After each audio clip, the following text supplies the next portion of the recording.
अशाच ताज्या व महत्त्वाच्या घडामोडी जाणून घेण्यासाठी आमच्या महाराष्ट्र समाचार न्यूज चॅनलला लाईक, सबस्क्राईब व शेअर करा.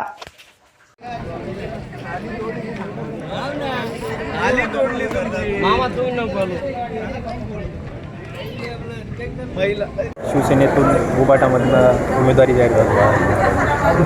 शिवसेनेतनं उबाटातून म्हणजे ओरिजिनल शिवसेनेत आल्यासारखं वाटायला लागलं आहे. निश्चित उबाटा हा कैलासवासी स्वर्गीय बाळासाहेब ठाकरे साहेबांनी उभा केलेला पक्ष, संघटना, आणि त्या संघटनेत आज पुन्हा सक्रिय झाल्याचा खूप आनंद वाटतो. काय सांगाल आता जिल्हा परिषद तुम्ही दौरे करताय, विकासाबद्दल काय लोकांच्या मनामध्ये कुठेतरी समोर येत आहे की नाही, कुठंतरी अन्याय होतो आहे, आणि या अन्यायाला वाचा फोडण्यासाठी शिवसेना उद्धव बाळासाहेब ठाकरे पक्षाच्या वतीनं मला उमेदवारी दिली. त्याबद्दल लोकांमध्ये खूप आनंद आहे. लोकांचं म्हणणं आहे की आपण या पक्षासोबत राहून निश्चित या समाजातील सर्व घटकांना न्याय देऊ शकतो. उद्धव बाळासाहेब ठाकरे साहेबांच्या नेतृत्वात या महाराष्ट्रात निश्चित पुन्हा एकदा भगवा फडकवण्यासाठी मला एक नव्याने चान्स मिळालेला आहे. सध्या आता कोणते प्रश्न असे वाटतात तुम्हाला की आता तुम्ही दौरे करताय? रस्त्याचा प्रश्न गंभीर आहे, पाण्याची समस्या आहे, याकडे कसं लक्ष? माझ्या या जिल्हा परिषद गटामध्ये रस्त्याचे थोडेफार प्रश्न, आता जी नवीन भाग आमच्याकडे जोडला गेलेला आहे, कोळंबी असेल, भारंबा असेल, भारंबा तांडा असेल, वाडी असेल, या भागातला रस्त्याचा प्रमुख प्रश्न आहे. आणि निश्चित हा प्रश्न आम्ही जसं निवडणूक संपली त्या प्रश्नामागे लागून त्या ठिकाणी रस्त्याच्या अडीअडचणी सोडवणार आहोत. निश्चित या भागात विजेची मोठी समस्या आहे. त्या विजेच्या समस्येसाठी आम्ही दिवसा वीज देण्यासाठी पूर्णपणे प्रयत्न करणार आहोत.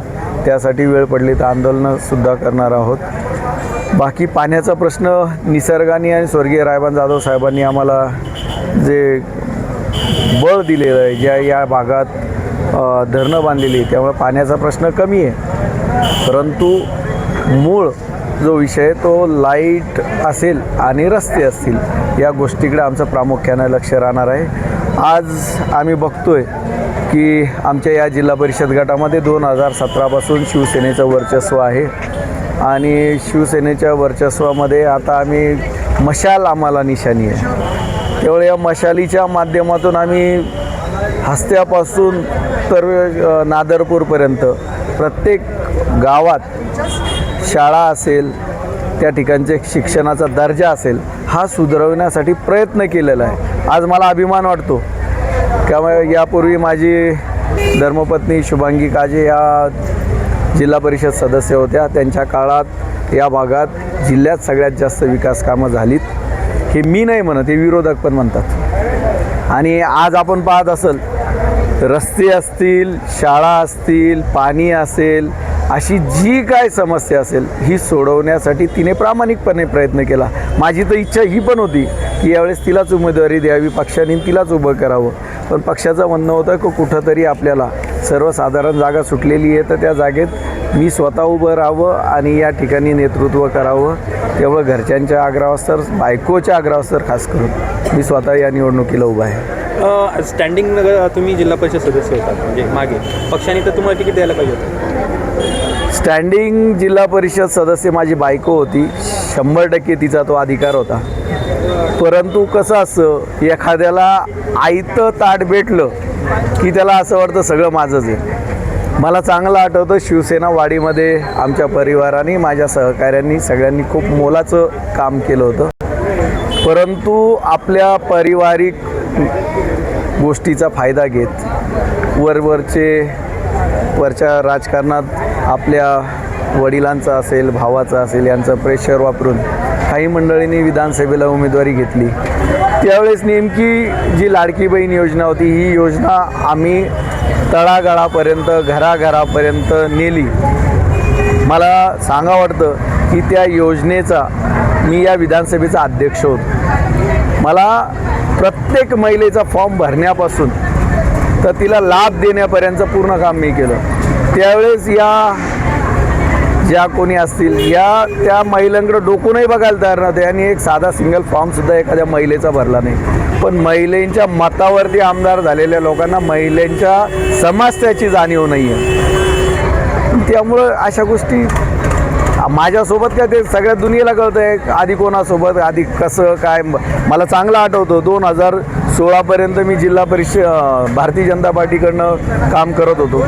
त्यावेळेसही असंच माझं काम चांगलं बघून पक्षांनी सांगितलं होतं की बघ आपल्याला केतन काजेंना उमेदवारी द्यायची आहे. पण त्यावेळेस मी त्यावेळेसचे तत्कालीन प्रदेशाध्यक्ष रावसाहेब दानवे पाटील यांना भेटलो. खुलताबादला मिटिंग होती आमची पक्षाची. मी त्यांना एकदाच म्हणलं दादा मी निवडून येऊ शकतो.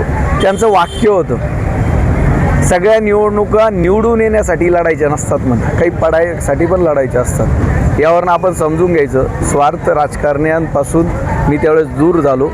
त्यावेळेस मला उद्धव साहेबांनी शिवसेनेत प्रवेश दिला, शिवसेनेत उमेदवारी दिली माझ्या मिसेसला. माझी मिसेस चांगल्या मताने निवडून आली.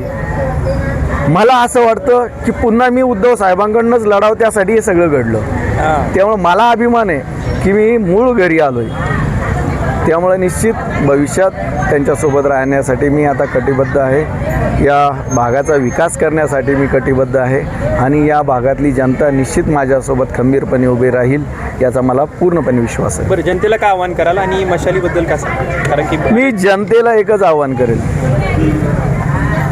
उद्धव बाळासाहेब ठाकरे हा जो पक्ष आहे याची निशाणी मशाल आहे.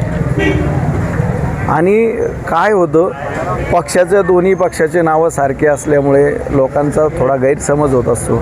लोकांच्या मनात उद्धव बाळासाहेब ठाकरे हा पक्षच आहे,